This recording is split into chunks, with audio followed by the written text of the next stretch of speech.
आज आपण डे 3 मध्ये लेटर सी बघणार आहोत. सी पासून कोणते वर्ड्स बनतात? Cup, chocolate, candy.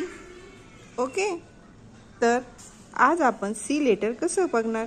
आपण काय करणार आहे? असे 2 डॉट देणार आहे आणि असा कर्व काढणार आहे. असे डॉट द्यायचे, कर्व कर्व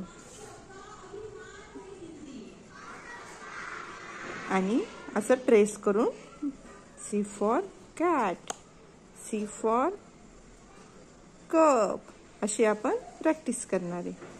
थँक्यू. उद्या बघूया लेटर डी.